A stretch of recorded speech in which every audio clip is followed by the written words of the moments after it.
안녕하세요. 삼성서울병원 신경과 수면클리닉의 주은연입니다. 오늘은 불면증을 극복하는 방법에 대해서 말씀을 드리겠습니다. 오늘 내용은 우선 수면에 대한 기본 지식을 알려드리고요. 두 번째는 불면증의 원인과 치료에 대한 여러 가지 궁금증이 많으실 텐데 거기에 대해 답을 해드릴 겁니다. 그리고 마지막으로 숙면을 하기 위한 여러 가지 핵심 가이드라인이 있는데 거기에 소개를 드리겠습니다.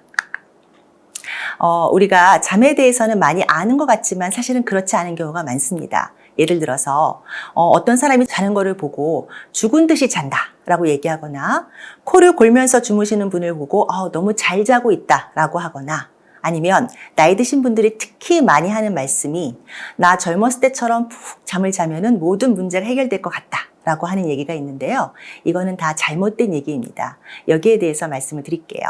우리의 그 잠은 뇌에서 시작되는 과정입니다. 굉장히 복잡한 과정이고요. 정밀하게 체계가 되어 있고 뇌의 모든 뇌신경들이 다 관여하면서 생명 유지에 꼭 필요한 과정입니다. 그러면 이 수면의 역할은 어떤 것이 있냐면 다음에 5가지를 들 수가 있는데요. 첫 번째는 새로운 신체 조직의 성장과 치료. 이게 무슨 말이냐면은 우리가 아프거나 다치거나 수술을 하거나 했을 때 빠른 회복을 위해서는 굉장히 숙면이 중요합니다. 그 과정에 잠의 역할이 있다고 할 수 있겠고요. 두 번째는 체온 조절, 세 번째는 신체의 다양한 대사 조절을 하는 게 있겠고요. 네 번째로는 면역 기능의 유지, 마지막으로 뇌 기능과 기억력 유지에 잠은 필수 불가결한 과정입니다.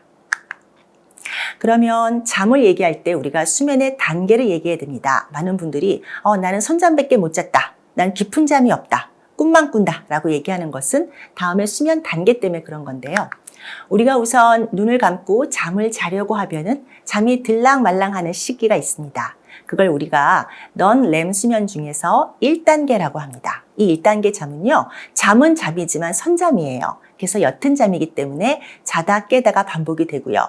이 1단계가 너무 오래 지속이 되면은 많은 환자분들이 잠들기가 어렵다라고 얘기할 수 있습니다. 그래서 이 잠은 전체 수면 중에 한 10% 내외로 있는 게 아주 건강합니다. 그래서 1단계 잠에서 별 문제 없이 지나가면 2단계 잠으로 잠이 조금 더 깊어지거든요. 이때부터 우리가 진정한 잠이라고 할 수 있어요. 이때는 호흡이나 맥박이나 모든 체온이 안정화되고 굉장히 가라앉습니다. 그래서 이 잠이 전체 수면에서 가장 많이 차지해서 한 반 정도 차지하거든요. 그래서 이거를 진짜 잠 2단계 잠이라고 하고요. 2단계에서 별 문제 없이 지나가면 이제 깊은 잠인 3단계에 들어갑니다. 이 3단계는요, 저희가 뇌파를 찍어보면은 굉장히 크고 느린 파가 나오기 때문에 서파수면이란 말을 쓰고요. 이때는 2단계보다 더 혈압과 호흡이 안정화되고 에너지가 축적이 되고 성장 호르몬이 분비가 되는 시기입니다. 특히 이 잠이 중요한 이유는요. 근골격계의 피로를 풀어줌과 동시에 사실 기반 정보의 저장. 이게 무슨 말이냐면 내가 어제 무슨 일을 했지? 내가 지난주에 어떤 일이 있었지? 어떤 사건에 대한 기억을 할 수 있게 만들어주는 잠이 바로 이 3단계 잠입니다. 이 3단계 잠이 정말 우리가 꿀잠이라고 하는 건데 전체 수면의 한 어른의 경우 10% 정도인데요. 이게 보통은 나이를 먹을수록 점차 줄어드는 잠입니다. 그래서 이렇게 non-REM 수면 중에 1, 2, 3단계가 성공적으로 지나가면 그 다음에 나오는 잠이 바로 REM 수면입니다. REM 수면의 뜻은 뭐냐면 눈동자가 좌우로 빠르게 움직이는 잠이고요. 이때는 마치 뇌가요, 깨어있는 것처럼 활발하게 움직입니다. 이때 꿈을 꾸는 잠이라고 우리가 알려져 있고 꿈을 꾸기 때문에 꿈속의 행동을 그대로 하지 못하도록 골격근에 마비가 옵니다. 그런데 이게 보통 중장년층이 지나가면 이 마비가 끊기면서 꿈속의 행동을 그대로 하는 경우가 있습니다. 나중에 강의의 마지막에 얘기할 REM 수면 행동장애인데요. 마치 싸우는 것처럼 옆 사람을 치기도 하고 벽을 차기도 하고 떨어지기도 하고 욕도 하고 이게 REM 수면 행동장애입니다. 그래서 원래는 이렇게 되지 않도록 골격근이 마비가 되어 있죠. 그럼 이 잠은 어떤 잠인가? 정신적인 피로를 풀어주는 잠이고요. 감정의 재조정, 창의적인 문제 해결, 이런 굉장히 중요한 정신적인 역할을 하는 잠이 바로 REM 수면입니다. 그래서 여기까지 1, 2, 3 REM 수면까지를 우리가 원 사이클, 수면 사이클 한 번이라고 그러고요. 보통 90에서 120분, 150분까지 지속됩니다. 그래서 하룻밤을 자면은 이런 사이클이 한 번, 두 번, 세 번, 네 번, 다섯 번, 네다섯 번 정도 반복되는 게 건강한 잠이에요. 그런데 이 분포를 보면은 처음에 첫 번째 사이클에서 가장 깊은 잠이 많이 나옵니다. 즉 N3 잠이란 넌렘 3단계 수면은요, 수면의 초반에 나와요. 그래서 너무 늦게 자서 새벽 2시에 자고 3시에 자면 이 3단계 잠이 안 나올 수도 있습니다. 그리고 새벽으로 갈수록 렘 수면이 많아지기 때문에 꿈을 꾼다거나 꿈꾸다 깨거나 아니면 렘 수면 행동장애가 새벽녘에 많아지는 경우가 흔합니다. 그런데 이런 수면은 나이가 들수록 수면의 질이 떨어지는 게 원래 기본입니다. 그래서 많은 분들이 이것을 참 인정하기가 어려우셔서 특히 나이 드신 분들이 젊었을 때처럼의 어떤 수면에 막 갈망하고 그렇게 하고자 여러 노력을 하시는데요. 우선은 이 수면의 질 떨어지는 거에 대한 어떤 받아들임이 좀 있어야 될 것 같습니다. 여기 밑에 그림 보시면요. 건강한 20대와 건강한 70대의 수면도가 나와 있습니다. 그리고 위에 20대를 보시면요. 수면 시간이 지남에 따라서 3단계 잠이 많지만 렘 수면도 4번 정도 나오지요. 그런데 70대, 특별한 병이 없는 70대 분들도 건강하지만 20대에 비해서 자꾸 잠들기가 조금 어렵고 자꾸 깨고 깊은 잠이 줄고 렘 수면도 줄고 중간에 깨는 횟수가 많고 이게 너무 자연스럽거든요, 사실은. 또 하나는 우리가 잠을 자게 하고 잠을 세팅하게 하는 혈중의 멜라토닌 농도가 있습니다. 이건 뇌에서 나오는 호르몬인데요. 하루 주기로 밤에 나오고 아침에 떨어지는 주기를 보이는데 이 멜라토닌의 농도가 20대가 예를 들어 80%다라고 하면 50대만 돼도 이게 40으로 줄고요. 80대가 되면 그 절반으로 줍니다. 그러니까 잠을 유지시키고 시작하는 호르몬도 줄어들게 되니까 아무래도 잠을 잘 못 자게 되겠죠? 그 다음에 아무래도 나이가 드시면 이전에보다 활동량이 줄잖아요. 그러니까 빛 노출이 줄어들죠.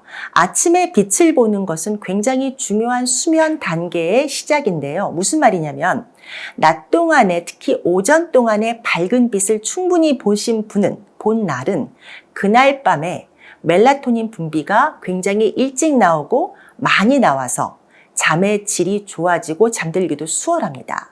그런데 활동량이 줄으면 아무래도 빛 노출이 주니까 특히 겨울철 같은 때 아무래도 잠을 잘 자게 하는 신호가 약해지는 거고요. 또 이 빛은 눈을 통해서 뇌에 자극을 주는데요. 나이 드시면 백내장도 있고 황반도 퇴행이 되죠.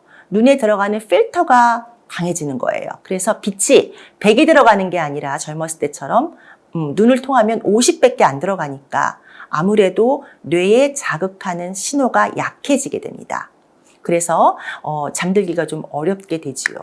그거 외에도 수면 질환 자체가 나이가 들면 증가해요. 예를 들어서 수면 호흡 장애, 낮에는 멀쩡하지만 밤에 잘 때 호흡이 약해지거나 없어져서 뇌가 계속 깨게 하는 증상, 수면 호흡 장애. 그리고 다리가 불편하고 쥐가 나고 이런 다리 증상 때문에 잠 못 자는 이런 수면 질환이 나이 먹으면 증가하거든요.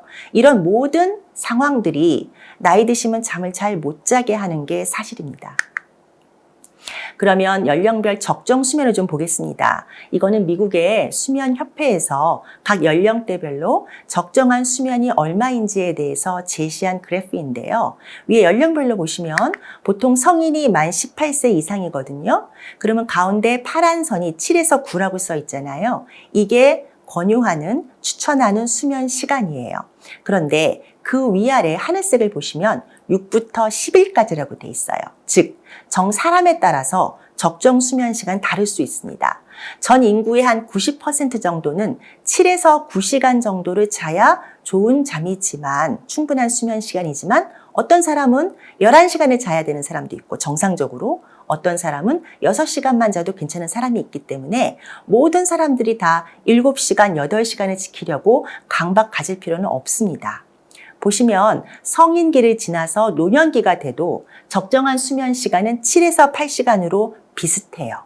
그런데 나이 드신 분들 중에서 내가 7시간 잤다, 8시간 잤다라고 하는 분이 거의 없으세요. 다 나이 먹으면 잠이 준다고 얘기하거든요. 그 이유는 바로 야간의 수면 시간이 줄고 혹은 그 밤잠이 조각나서 그래요. 예를 들어 이런 얘기입니다. 젊은 사람들은 24시간 중에 야간에만 7시간을 쭉 통으로 자요. 통잠을 잔다고요. 그런데 나이를 먹을수록 이 통잠을 유지하는 힘이 약해져요. 그래서 3시간 자고 깨고 1시간 깨어 있다가 조금 2시간 더 자고 이렇게 잠이 부서지기 때문에 야간에 잠을 못 잔다고 느끼시는데 그런 분들은 보통 낮에요. 조금 쪽잠을 자거나 나도 모르게 잠에 빠지는 경우가 있거든요. 사실 그거를 다 긁어 모으면 7, 8시간은 됩니다. 그런데 많은 분들이 난 3시간 잤어. 4시간 잤어 얘기하는데 사실 우리가 나이 드신 분의 잠을 얘기할 때는 전체 24시간 중에 전체 잔 시간을 감안하시는 게 좋겠습니다. 그러면 나는 수면 장애 환자인가 아닌가를 판정하는 방법을 좀 말씀드릴게요. 수면 장애는 반드시 야간 증상만 얘기하는 건 아닙니다. 야간 증상이 이런 거거든요. 코를 곤다, 자다가 숨을 안 쉰다. 근데 보통 이 증상은요, 환자의 열의 9은 몰라요. 모르고 옆에서 얘기를 하거나 아니 옆에서 봐도 너무 그 강도가 약해서 놓치는 경우도 굉장히 많은데 코골이와 무호흡은 상당히 많긴 합니다. 두 번째, 불면증이나 선잠은 본인이 느끼시는 거죠. 그러니까 나는 환자다라고 느끼는 경우가 많겠고 그거 외에도 잠꼬대를 심하게 하거나 이를 갈거나 이상한 행동을 하는 것도 다 수면 장애의 야간 증상인데요. 근데 환자여도 나는 너무 잘 잔다고 하는 경우도 상당히 많습니다. 대신 이런 분들은 낮 증상이 있죠. 낮 증상. 다음에 한 6가지 정도가 있는데요. 우선 낮에 졸리고 피곤합니다. 두 번째, 집중력, 기억력, 일 효율이 떨어집니다. 세 번째로 기억력이 떨어지고요. 반응이 좀 둔해집니다. 네 번째로 감정 조절이 안 되고 짜증을 잘 내게 되고요. 다섯 번째, 의욕이 떨어지고 살맛이 안 난다. 이렇게 어른들 경우 5가지 중에서 3가지에서 내가 해당이 된다고 생각한다면 내가 야간에 수면에 문제가 있는 게 아닌가라고 생각해 보셔야 됩니다. 맨 마지막에 주의 산만하고 과잉 행동하고 폭력적이 된다라고 하는 건 어린이들의 얘기예요. 어른들은 잠을 잘 못 자거나 부족하면은 오히려 다운이 돼요. 이렇게 위축이 되거든요. 처지고. 그런데 애들은 거꾸로예요. 방방 떠요. 그래서 애들이 막 너무 필요 이상으로 주의가 산만하고 방방 뜨고 집중을 못하는 것 같으면 이 아이의 수면 상태를 파악하는 게 굉장히 중요하겠습니다. 그러면 여러 가지 수면 장애 중에서 불면증을 먼저 말씀드릴게요. 불면증은요, 증상입니다. 어떤 질병명이라기보다 증상의 모음이에요. 어떤 증상이냐면 잠들기 어렵거나 자주 깨거나 혹은 도로 깬 다음에 잠들기 어려운 거. 이게 몽땅 다 있는 경우. 보통 이걸 흔히 불면증이라고 얘기를 하고요. 또는 잠은 잘 잔 것 같은데 아침에 일어났을 때 머리가 아프거나 선잠 잔 것 같거나 머리가 맑지 않은 경우도 불면증으로 칩니다. 그리고 뇌가 깨어있거나 난 깨어있다고 느끼거나 잔 게 아니라 꿈만 꾸다 깬다라고 하는 경우도 우리가 다 불면증으로 칠 수가 있고요. 이런 증상이 주 3회 3개월 이상 지속됐을 때 우리는 만성불면증이라고 칭할 수가 있습니다. 이 만성불면증은요, 정말 너무 많지요. 이 유튜브를 보시는 많은 환자분들이나 그 보호자분들도 불면증은 일생에 한 번쯤은 겪어봤을 일인데요.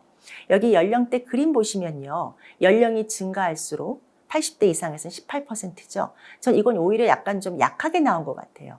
신정적으로는 훨씬 더 50% 이상이 아닐까라고 생각을 하고 특이한 점은 20, 30대 건강한 것 같은 사람들도 불면증이 있다는 겁니다. 그런데 이 불면증은 20, 30대의 불면증과 7, 80대의 불면증은 완전히 달라요. 원인이 매우 다양합니다. 그래서 그 원인을 파악하는 게 매우 중요한데요. 그 전제, 연령에 따른 변화를 받아들이는 게 먼저 중요하겠습니다. 제가 지금 클릭하는 요 내용들은요. 연령이 증가했을 때 발생할 수 있는 수면의 변화입니다. 자주 잠이 깨고요. 깊은 잠이 없어지고요. 렘 수면은 조금 줄고요.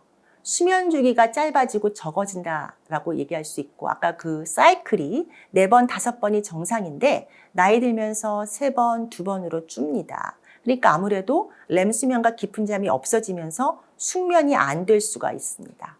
그 다음에 수면의 질이 떨어지면서 계속 깨고요. 수면 주기가 전진한단 말이 무슨 말이냐면요. 원래 12시, 1시에 주무시는 분이 갑자기 초저녁에 너무 졸려요. 7시, 8, 저녁 식사를 하고 너무 졸려서 2시간 자거나 3시간 자고 깨서 그 이후 못 자는 케이스가 나이 드시면서 많아집니다. 그 다음에 멜라토닌이라고 하는 자연적으로 뇌에서 분비되어야 하는 호르몬이 제때 안 나오고 양도 줄지만 감수성도 떨어진다는 말이 무슨 말이냐면요. 그래서 시중에 잠 못 자는 사람들한테 멜라토닌이 약재로 많이 나와 있고요. 특히 의약품으로 분류된 약물은 65세 이상의 불면증에 특화돼서 나온 약인데요. 안타깝게도 그 약이 노인층보다는 젊은 사람한테 훨씬 잘 들어요. 오히려 나이 드신 분들이 먹고 나 그 약의 멜라토닌 효과가 없다라고 하는 분이 많은데 그 이유는 뭐냐면요. 멜라토닌이 부족한 건 사실이에요. 그런데 멜라토닌이 뇌에 작동을 해서 한마디로 약발이 들으려면은 뇌의 수용차란 부위가 튼튼해야 되거든요. 근데 나이를 드시면 그 수용차가 같이 노화가 돼요. 그래서 약이 들어가도 약발이 되지를 않아요. 그래서 지금 이론적으로 나온 거는 멜라토닌 들어가면 잘 잘 것 같은데 그렇지 않다. 이거는 감수성이 떨어지기 때문에 그렇습니다. 그래서 이런 연령에 따른 변화를 먼저 알고 그 다음에 나의 원인을 찾는 게 중요한데요. 이 연령이 언제부터냐? 여기에 대해서는 사람마다 다양하지만 대개는 만 65세 이상을 치기도 하는데 젊었을 때 생활이 좀 불규칙했거나 교대 근무를 많이 했거나 아니면 술, 담배, 커피 등을 많이 했던 분들은 그 연령이 땡겨져요. 50대, 40대로 이런 변화가 생길 수도 있음을 미리 말씀을 드립니다. 그럼 불면증의 원인을 대표적으로 얘기를 해보겠습니다. 가장 많다고 볼 수 있는 건 이 정신생리성 불면증이란 말입니다. 말이 좀 어려운데요. 한마디로 이거예요. 그냥 뇌가 예민한 사람들이에요. 약간 기질적인 특성이 있어요. 이런 불면증 환자 물어보면요. 젊었을 땐 어땠어요? 라고 물어보면 전 어렸을 때도 젊었을 때도 잠기가 밝고요. 예민하고요. 자주 깼어요. 또 잠도 그렇게 길지 않았어요. 라고 얘기합니다. 그런 기질을 갖고 있는 분들이에요. 그렇지만 젊었을 때는 뭐 그럭저럭 지냈습니다. 이렇게 얘기하는데 이게 어느 순간 특히 여자분들은 폐경기를 지나면서 갱년기를 지나면서 이 불면증이 확 나빠지는 케이스가 많고 혹은 약간의 스트레스에 확 나빠져서 만성으로 지속되는 경우가 많습니다. 이게 우리가 흔히 얘기하는 정신생리성 1차성 불면증이에요. 그 다음에 건강하고 잘 자던 사람들도 갱년기가 되면 불면증이 생기는데요. 이거는 여성이라고 썼는데 여성은 호르몬이 없어지면서 여러 가지 증상이 생기는데요. 요새는 갱년기 남성 불면증도 굉장히 많아요. 그런데 원인이 좀 달라요. 갱년기 남성 불면증은 다른 원인 때문에 그래요. 테스토스테론이라고 하는 남성 호르몬 문제가 아니고요. 다른 문제가 있는데 바로 수면호흡장애 때문에 생기는 경우가 갱년기 이후 남성들한테 상당히 불면증으로 많이 옵니다. 이 분들은 코골이나 수면 저호흡, 무호흡 때문에 자꾸 깨는 건데요. 문제는 대부분이 수면 중에 호흡장애를 환자가 인지를 못하고 옆 사람도 잘 모르는 경우가 많습니다. 남자들도 있고 여자도 좀 상당히 좀 있습니다. 마지막으로 조금 퍼센트는 작지만 하지불안 증후군이나 다리 떨림증, 쥐내림 때문에 잠 못 자는 사람 혹은 자다 깨는 사람도 있는데요. 이거는 좀 증상이 명확해서 발견이 좀 빠르죠. 그래서 자려고 누우면 다리가 불편하고 움직이고 싶고 떠는 그 병이 하지불안 증후군 또는 주기적 다리 떨림증입니다. 이렇게 크게 4가지로 구분해서 불면증의 원인을 파악하는 게 중요합니다. 그래야 그 다음에 약물 치료를 하든 다른 치료를 하든 우리가 결정할 수가 있거든요. 그러면 몇 가지를 좀 얘기를 해볼게요. 장년 이후에 가장 흔한 불면증의 원인인 수면 호흡장애에 대해서 얘기를 해보겠습니다. 코골이가 있고 없고는 전혀 중요하지 않아요. 특히 여성분들 같은 경우는요. 코 안 골고 수면 호흡장애 있는 경우가 굉장히 많습니다. 훨씬 많아서 내가 검사를 시행했을 때 수면호흡장애라고 그러면 굉장히 놀라는 경우가 많습니다. 저희가 연구를 해봤더니 불면증을 호소하는 성인의 남성의 50% 이상, 여성의 35% 이상이 수면 호흡증, 호흡장애 때문에 불면이 발생했음을 관찰을 했거든요. 이런 게 대표적인 케이스예요. 64세 남성이었는데 뚱뚱하죠? 근데 부인은 옆에서 봤을 때 코골이가 있고 술 먹으면 숨 안 쉰다라고 얘기를 했었거든요. 근데 본인은 나는 전혀 모르겠다. 다만 최근 들어서 너무 자주 깨고 선잠 자는 것 같아서 힘들다. 그리고 언젠가부터는 자다가 화장실을 2번, 3번 가기 시작하고 낮에는 피곤하고 졸리고 집중력이 떨어진다라고 얘기합니다. 근데 이런 분들이 오셔서 전 낮 증상 별로 얘기 안 해요. 그냥 보통은 이런 게 다 그러려냐고 넘어갑니다. 보통 부인들이 데리고 오는 경우가 훨씬 많아요. 근데 물어보면 이런 낮 증상이 또 있고 게다가 고혈압, 고지혈, 당뇨병 같은 대사성 질환들도 동반돼서 이미 약을 먹고 있는 경우가 많고요. 야간 수면 시간은 또 짧지요. 예. 술을 드시는 분이기 때문에 그렇습니다. 술 많이 드시죠? 주 3회 소주 한 병 굉장히 많은 겁니다. WHO에서 얘기하는 헤비드링커라고 하는 그 알코올 중독의 수준이 얼마냐면요. 일주일에 소주 2병이에요. 일주일, 하루가 아니고요. 일주일에 소주 2병을 마시면 헤비 알코올 드링커라고 얘기합니다.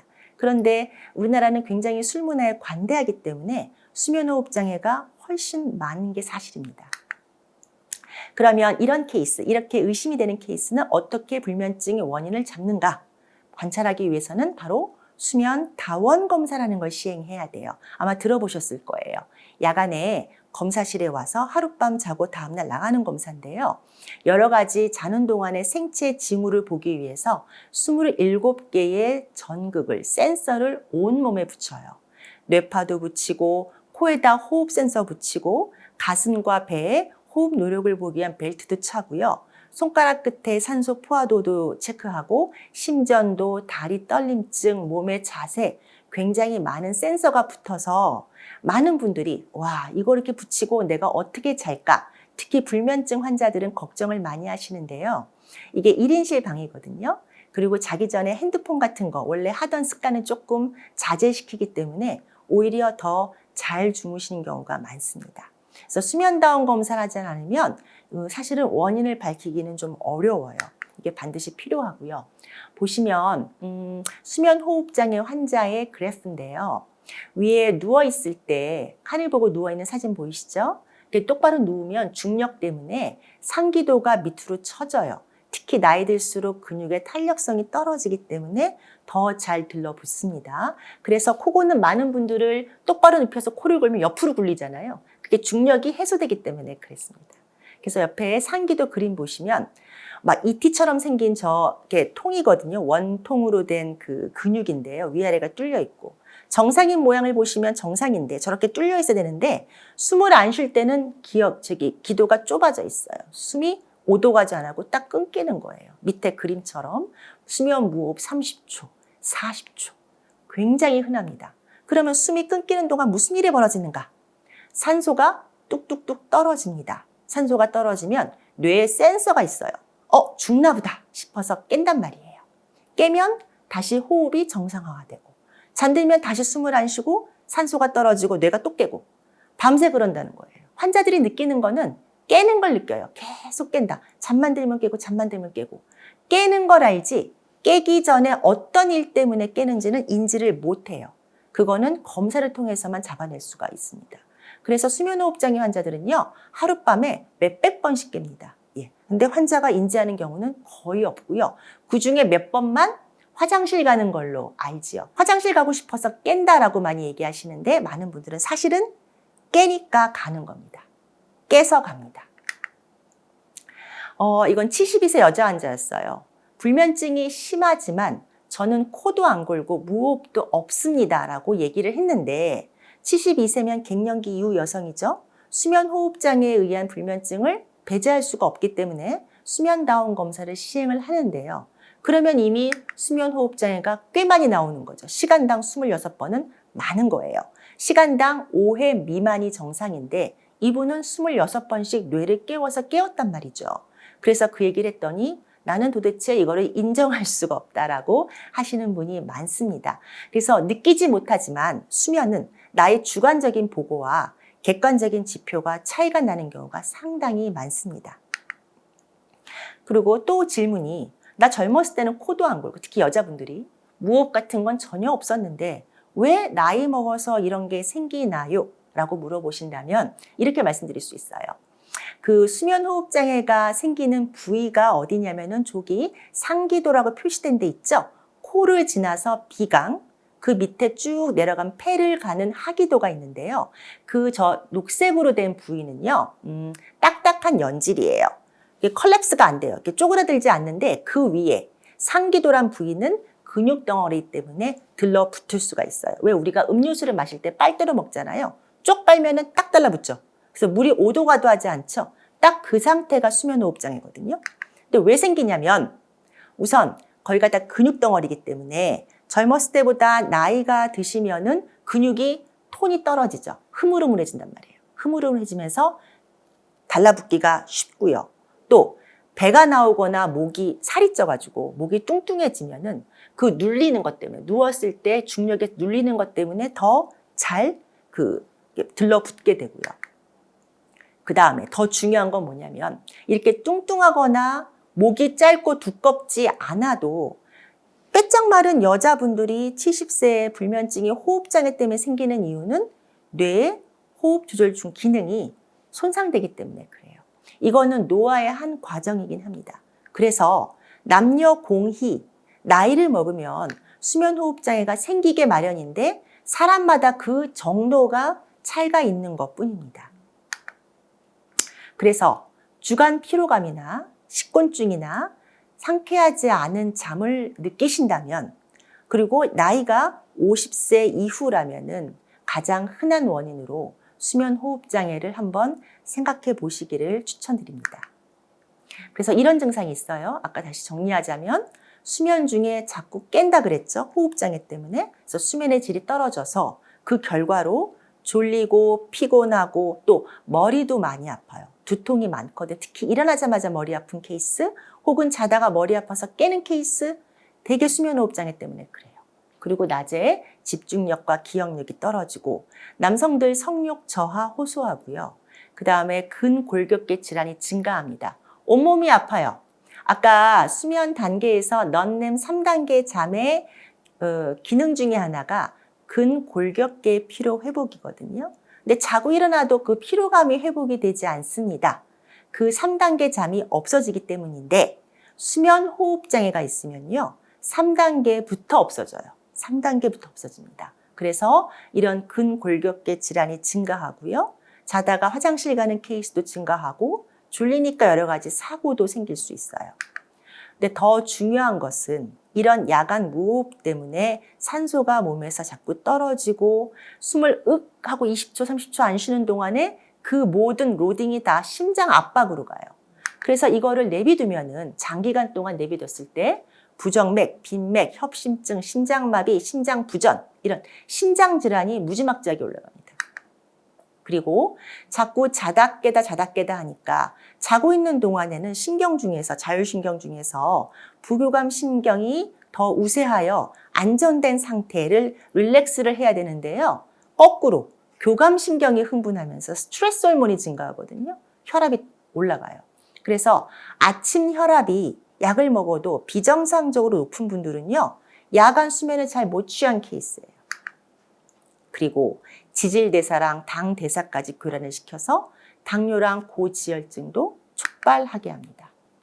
그 다음에 이런 수면호흡장애가 뇌졸중도 일으키는데 저희가 연구를 해봤더니 65세 이상에서 수면호흡장애가 있는 경우 증상 없이 MRI 찍었을 때 뇌졸중이 발생할 위험도가 2.4배, 그리고 작은 혈관들이 막혀 있을 가능성도 3.48배로 굉장히 높아져 있음을 알 수 있었고요.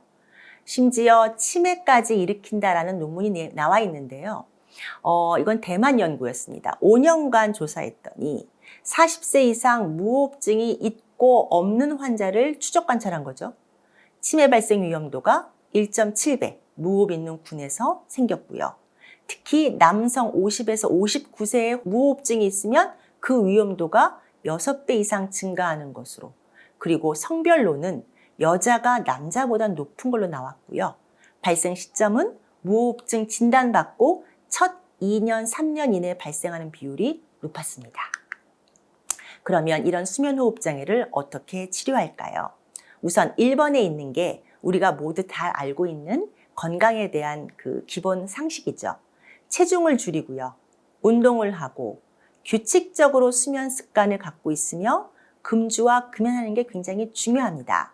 여기서 금주, 금연이 왜 중요하냐면요. 아까 수면호흡장애 발생 원인 중에 뇌의 수면호흡 조절 중추가 망가진다고 했는데 젊었을 때 술을 많이 먹었던 경우는 현재 지금 끊었더라도 그 현재 총 먹었던 인생 중에 총 먹었던 술의 양이 그 알코올이 뇌에 차곡차곡 쌓여서 선택적으로 호흡 조절 중추를 망가뜨려요.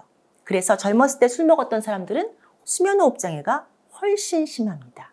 그래서 이제라도 술을 끊으시라고 정말 제가 간곡히 말씀을 드려요. 두 번째, 근데 일단 이미 조절 중추와 상기도가 망가졌습니다. 그럼 어떻게 해야 될까요? 상기도 양압기라고 하는 펩 치료가 가장 효과적입니다. 그림 보시면 잘 때 마스크 쓰고 자는 거죠. 요즘 TV에 많이 나와서 많은 분들이 알고 계시는 건데요. 딱 보시면 마스크 너무 흉악하고 저거를 끼고 잔다는 게 너무 끔찍해서 난 생각도 하기 싫다라는 분이 굉장히 많은데 안타깝지만 현재까지 나와 있는 수면호흡장애 치료의 유일한 방법 중에 하나입니다. 저거 역할은 뭐냐면요. 아까 그림에서 기도가 쪼그라들어 있는 호흡장애 상태를 회복시키기 위해 인위적으로 코를 통해 그냥 바람을 집어넣는 거예요. 산소가 아니에요. 그냥 바람을 집어넣어서 기도를 공기가 통하게 열어놓는 역할을 하는 겁니다. 그러니까 이분이 잠만 들면 호흡장애로 숨을 안 쉬고 산소가 떨어지니까 자고 있는 내내 저 마스크를 끼고 자야 되는 거고요. 매일매일 써야 되고요. 일단 진단받으면 물어보세요, 환자분. 이거 언제까지 써요? 거의 죽을 때까지 쓰는 거죠. 죽기 직전까지. 예. 왜냐하면 자고 있는 내내 나의 상기도 역할을 하지 못해서 계속 호흡장애를 야기할 것이기 때문에. 그로 인해 나의 뇌와 나의 모든 신체 장기가 망가질 수 있기 때문에 그걸 예방하고자 상기도 양압기를 저희가 처방하고 매일 착용하시기를 권고드려요. 예전에는 교육도 잘 안 돼 있고 너무 이 기계도 비쌌고 해서 장기 사용률이 굉장히 떨어졌는데요. 2018년 7월부터 그 양압기 사용에 대한 렌탈에 대해 보험 급여가 시작돼서 굉장히 환자 부담감이 줄었습니다. 그래서 요즘은 꽤 많이 올라가서 열심히 쓰시고 그동안 학회나 뭐 다른 미디어에서 교육이 잘 돼 있어서 양압기의 필요성에 대해서 많은 분들이 아셔서요. 조금 나아진 건 사실인데 아무래도 불면증 있는 여자분들이 특히 나이 드신 분들이 양압기를 잘 쓰이는 건 쉽지 않아서 본인의 의지가 상당히 필요한 부분인 건 사실입니다. 그런데 결과는 너무나 명확해요. 수면 환자들, 무호흡증 환자의 생존율이요. 양압기 치료군과 치료하지 않은 군이 확 차이가 나요. 12년 정도 봤을 때 양압기 치료한 군은 생존율이 80% 이상인데 안 쓴 군은요 50%밖에 안 돼요. 50%가 사망하는 거죠. 대개 사망의 원인은 심혈관 질환, 뇌혈관 질환으로 사망합니다. 그 합병증 때문에 그런 거고요. 양압기를 쓰면 그리고 야간 빈뇨가 줄어요. 3번 가던 사람 2번, 2번이 1번 안 가게 됩니다. 안 깨니까요.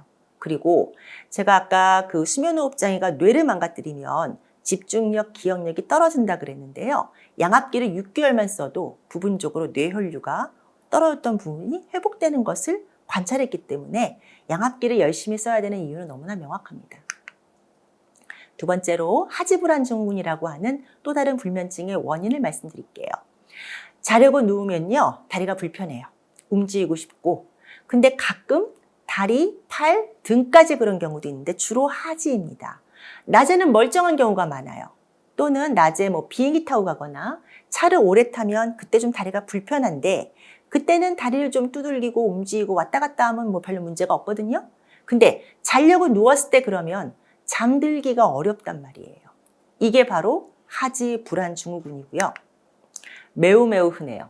매우 흔한데 증상이 조금 비특이적이어서 너무 평범하고 다른 거랑 헷갈리는 게 많아서 하지불안 증후군인지 모르고 오는 경우가 많고요. 실제 제 외래로 하지불안 증후군인가요? 라고 오는 케이스가 보면요. 환자 증상 생기고 뭐 10년, 15년 이렇게 생긴 다음에 오시는 경우가 굉장히 많습니다. 성인의 10%까지 얘기하고 있고 임상적 의미라고 하면은 중등도 이상의 강도가 주 2회 이상인데요. 저는 이걸 어떻게 치냐면 증상이 조금 있어도요. 약간 두들기거나 약간 다리를 올려놓고 자거나 잠들기가 어렵지 않으면 저는 약물 쓰거나 치료하지 않는데 그 증상 때문에 잠들기가 어렵거나 혹은 자다가 그 증상 때문에 깬다면 치료를 해야 한다고 생각합니다. 여자가 훨씬 많아요. 그리고 가족력이 있어요. 그래서 환자 오면은 제가 물어봐요. 혹시 옛날에 엄마가 다리 안 두들겼어요? 아버지가 다리 안 두들겼어요? 어릴 때 엄마 아빠 다리 올라가 다리 밟으라고 그러지 않았습니까? 하지불안 증후군이에요. 근데 진단이 이렇게 언제나 아주 쉬운 건 아니에요. 왜냐하면 이름이 하지불안 증후군이잖아요. 이름이 어렵잖아요. 하지잖아요. 하지. 그러니까 이건 다리병이, 다리가 문제가 있지만 뇌의 문제예요. 뇌의 호르몬의 문제거든요. 그러니까 이걸 연결을 못 시켜요. 그러니까 다리 아프니까 다리 아픈 걸 다니는 거예요. 그래서 하지, 정맥류, 이름 비슷하네? 혈관외과 가서 수술합니다. 다리에 쥐 동반되는 경우가 많거든요. 그러니까 오메가3를 먹는다. 건강보조식품을 먹는다. 이렇게 해서 시간이 지연되는 경우. 또는 허리 아파서 이거 디스크인가? 척추병원 가서 수술하는 케이스. 또 말초신경병인가? 또는 옛날엔 산후통인가? 그래서 한의원 가거나. 아이들은 다리가 아픈 걸 표현을 못하니까 또 안절부절하거든요. 얘 또 ADHD인가? 소아과. 이래서 진단이 쉬운 게 아니기 때문에 그래서 병원에 오는 케이스가, 적절한 병원에 오는 케이스가 10년, 15년이 걸리는 거예요. 그래서 이거를 올바르게 진단하는 방법은 뭐냐면요. 병력을 들으면 알아요. 이거예요. 가만히 있을 때 불편한 거예요. 움직임은 괜찮습니다. 네. 그런데 그 80%와 우선 제가 아까 다리가 불편하지만 뇌의 병이라 그랬고 뇌에 도파민이 문제인 경우가 많거든요. 도파민 계통 약물을 주면은 좋아지는 케이스라고 하면 이거는 100%예요. 전체 환자의 80%에선 싹 좋아져요. 정말 증상이 좋아지고 20%는 조금 남는데 그땐 저희가 약물을 조정하거나 올리면서 치료 가능합니다. 치료라기보다는요, 조절이에요. 이거는 평생 가거든요. 하지불안 증후군. 일단 생기면 평생 가요. 그래서 약을 계속 먹어야 되는 케이스도 있는데 어떤 분들은 수년, 수개월 단위로 심해졌다, 약해졌다 이렇게 반복을 해요. 사이클로. 그런 경우는 약을 먹었다, 안 먹었다 해도 됩니다. 증상 없는데 무조건 약 먹을 필요는 없어요. 또 하나 어떤 케이스는 철분이 좀 떨어져 있으면 이게 폭발되는 경우도 있기 때문에 저희가 반드시 혈액 검사에서 철분 검사를 시행해서 떨어져 있으면 철분을 주는데 저 같은 경우는 경구용 철분약은 안 줘요. 왜냐하면 흡수도 잘 안 되고 변비만 심해지기 때문에 저는 정맥형, 정맥으로 주는 철분을 보통 주고요. 그래서 이렇게 하면 다시 끝나요. 그래서 이거를 뭐 MRI를 찍거나 척추를 찍거나 이건 별로 의미가 없습니다. 그래서 하지불안 증후군은 원인은 잘 모르나 뇌의 호르몬이, 도파민 호르몬이 저녁에만 떨어지고 아침에 올라가는 그런 조금 이상한 병이거든요. 근데 이게 나빠지진 않아요. 일단 생기면 심하고 약하고는 있지만 나빠져서 확 나빠지는 케이스는 없어요. 그러니까 평생 가기 때문에 치료의 개념보다는 조절 생각하는 게 맞고요. 평생 조절하겠다. 그러면 하지불안 증후군을 야기하는 것이 무엇인가? 커피랑 술. 네. 그래서 어떤 케이스, 아주 경한 케이스는 커피랑 술만 끊어도 증상이 그럭저럭 좋아지는 경우도 많아서 굳이 약 먹을 필요 없는 경우도 많습니다. 그럼에도 불구하고 약을 드시는 많은 분들이 계신데요. 도파민 제제, 미라펙스, 프라펙솔, 류킵 이런 약 먹거든요. 근데 한 가지 말씀드리고 싶은 거. 그 약품에 이렇게 써 있어요. 파킨슨병 치료제. 그래서 많은 분들이 파킨슨인가요? 이러고 오거든요. 아니에요. 파킨슨은 아니고요. 파킨슨으로 안 가요. 안 가고요. 대신 파킨슨에서 부족한 호르몬도 도파민, 하지불안도 도파민. 그래서 같은 약을 쓰는 것뿐입니다. 파킨슨은요, 하지불안 환자 그 용량의 3배, 4배, 5배씩 쓰고요. 두 개의 가장 큰 차이는 하지불안은 나빠지지 않고 왁신 웨인을 하는 경우고 파킨슨은 결국은 좀 나빠지는 케이스거든요. 완전히 다릅니다. 그 다음에 제가 아까 처음에 얘기했던 난 잘 모르겠는데 자다가 소리 지르고 욕하고 꿈속 행동하고 팔을 휘두르고 떨어지고 발로 차고 이거 왜 이러는 건가요? 네, 렘수면 행동장애. 꿈꿀 때 몸에 마비가 되는데 그게 풀려서 생기는 수면장애. 50대 이후에 발생하고요. 뇌의 퇴행 변화입니다. 꿈속 행동 그대로 하는데 그 꿈이 행복한 꿈은 별로 없어요. 싸우고 뭐 쫓기고 뭐 되게 안 좋은 꿈이에요. 그래서 많은 경우에 이런 케이스는 그 자체는 별로 환자분이 다치지만 않고 옆 사람만 때리지만 않으면은 그 병 자체는 그렇게 당신은 나쁘진 않은데 요즘 많이 얘기하는 것처럼 이게 시간 지나서 7년, 10년 지났을 때 전체 환자의 뭐 50%, 60%, 70%가 치매나 파킨슨으로 간다는 얘기가 매스컴에 많이 나오지요. 그래서 그것 때문에 겁이 나서 많이 병원으로 오시는 케이스가 많습니다. 현재 난 괜찮은데 나 이런 병이 되는 거 아니에요? 거기에 완전히 공포에 질려 오시는 경우가 많은데요. 우선 말씀드리고 싶은 건 모든 렘 수면 행동장애 환자가 치매로 파킨슨 가는 건 아니에요. 하지만 누가 갈지는 잘 몰라요. 누가 가는지는 아직은 잘 모르거든요. 하지만 현재 이 시점에서 여러 가지 검사를 시행하여 문제 요인이 있을 때 그거를 해결한다면 그 진행을 늦추거나 저지할 수 있는 방법은 있다고 봅니다. 그래서 어떤 걸 할 수가 있는가? 우리가 정말 너무 다 잘 알고 있는 거예요. 치매 예방에도 많이 얘기하는 금주랑 금연. 너무너무 중요하고, 세 번째로 혈압, 혈당, 고지혈이 있으면 철저한 관리. 그다음에 마지막으로 얘기하고 싶은 건 수면호흡장애의 치료입니다. 이게 렘수면 행동장애가 남성한테 2배로 많고요. 50대 이후에 생기기 때문에 수면호흡장애 동반 비율이 거의 7, 80%예요. 심한 분도 있고 약한 분도 있어요. 그런데 심한 경우에는 반드시 수면호흡장애를 양압기로 치료해 주어야만 수면호흡장애에 의한 뇌 퇴행성 변화를 최대한 억제할 수가 있습니다. 그래서 현재로서는 1, 2, 3번 외에 4번 호흡 조절 장애에 대한 치료가 RBD, 이 렘 수면 행동 장애를 저해하거나 막을 수 있는 유일한 치료가 아닌가 생각을 합니다. 마지막으로 꿈에 관한 얘기 좀 하겠습니다. 꿈에 시달린다는 어른들 굉장히 많으세요. 난 꿈만 꾸다 깨요. 꿈 좀 없애줘요. 악몽 심해요. 죽은 사람 나와요. 왜 많다고 느낄까요? 여러 가지 경우일 수가 있어요. 꿈이 나쁜 건 아닙니다. 꿈은 반드시 필요한 렘 수면의 과정이에요. 꿈이 없으면 안 돼요. 그리고 사람마다 원래 꿈이 많은 사람이 있고 꿈을 잘 기억하는 사람이 정상군 내에 있어요. 이걸 에피드림이라고 하거든요. 나 어릴 적부터 그랬어요 라고 하면은 그런 케이스가 많고요. 특히 이런 분들은 일상생활에 지장이 없어요. 꿈이 많아도. 이런 경우는 에피드림, 정상군입니다. 그런데 두 번째 케이스는 내가 필요로 하는 시간보다 너무 많이 자고 길게 잤을 때 꿈이 많습니다. 왜냐하면 자꾸 깨서 그래요. 깨서 꿈을 기억하는 거거든요. 그래서 이때는 수면 시간, 침상에 누워있는 시간을 30분, 1시간씩 조금 줄여보면요. 잠도 깊어지고요. 꿈도 줄어요. 이걸 수면 제한법이라고 합니다. 요거 한번 해보시기를 추천드리고요. 또는 그렇게 해도 안 돼요 라고 하면요. 그 꿈꾸는 렘 수면 동안 더 자주 깨기 때문에 그럴 수 있는데 먼저 할 것은 커피 끊는 거예요. 커피를 싹 끊으면 덜 깨요. 꿈도 줄어요. 그리고 그거 해도 안 돼요 라고 하면 렘 수면 때 수면호흡장애가 심해지거든요. 딴 데는 없어도 그때 생기는 경우가 있어서 수면호흡장애 없는지 검사해야 됩니다. 그러니까 순서가 그렇게 돼요. 그 다음에 마지막으로 그럼에도 불구하고 꿈 없애달라고 하시는 분이 굉장히 많아요. 그런 약이 있어요. 항우울제 중에서요. 먹으면 렘 수면이 싹 없어지는 약이 있기 때문에 그거 먹으면 꿈 없어요. 그런데 더불어서 기억력 같이 없어져요. 그 선택하시겠습니까? 마지막 이제 9가지 핵심 가이드라인 빠르게 얘기하겠습니다.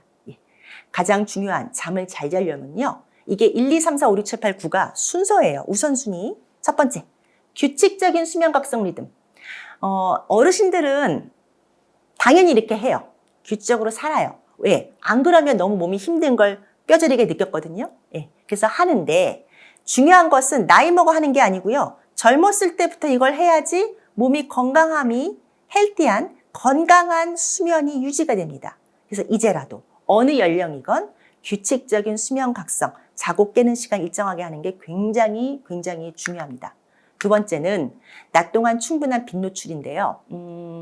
우리가 현대인들이 모두 지금 실내 생활을 하거든요. 그래서 아무래도 그리고 실내에서 밝은 빛을 쬐긴 하지만 이 인공 조명은 햇빛만 못합니다. 그래서 잠을 자고자 하는 욕구, 신호가 약하신 분들일수록 낮 동안에 밝은 빛에 노출돼 햇빛 나가서 앉아 있는 것만으로도 충분합니다. 하시길 바라고요. 세 번째, 제가 운동이란 말을 3번 강조했었어요. 운동은 너무너무 중요합니다. 너무너무 중요하고요. 시간 없다고 안 하는 게 아니고 언제 어느 순간 생활 속에 운동하는 게 중요해요. 헬스장 가라는 얘기가 아닙니다. 생활 속에서 계단 오르내리기부터 시작하는 거예요. 자가용 타지 않는 것부터 시작하는 겁니다. 많은 분들이 운동하세요라고 물어보면 저 주말에 골프 치는데요. 골프, 레저 활동하고 운동은 다릅니다. 매일매일 하는 운동이 중요하고요. 실제 제 환자 중에서 엊그저께 온 사람인데 걷기는 많이 한대요. 불면증 환자였는데 이분한테 근력 운동을 한번 해봅시다 라고 추가를 시켰더니 근력 운동 2주 만에 잠이 확 좋아짐을 느낍니다. 근력 운동 뭔지 아시죠? 이렇게 힘을 줘서 하는 거. 예. 걷기 말고요. 플러스 근력 운동까지 해보시길 권고드리고요. 네 번째, 강력한 야간빛 차단 너무너무 중요해요. 멜라토닌이 나오지 않게 하는 게 야간의 빛이에요. 요즘 어르신들도 핸드폰 많이 보시고 유튜브 많이 보시고 자기 전에 잠이 안 와서 보는 건지 보니까 잠이 안 오는 건지 모르겠는데 눈으로 들어가잖아요. 그 빛이요. 뇌를 자극해서요. 멜라토닌을 없애드려요. 안 나오게 합니다. 그리고 야간에 밖에 조명들이 막 들어와서 잠을 방해할 수 있으므로 암막 커튼 치거나 그거 안 되면 그냥 안대 쓰세요. 안대 쓰시고요. 테레비 켜놓고 자는 거 나빠요. 끄세요. 그리고 화장실을 내가 자주 왔다 갔다 하는 그런 분들이라면 여기 빨간 그 화장실 보이세요? 제가 프랑스의 어느 호텔에 가서 본 굉장히 감동받았습니다. 빨간 등이에요. 빨간 등.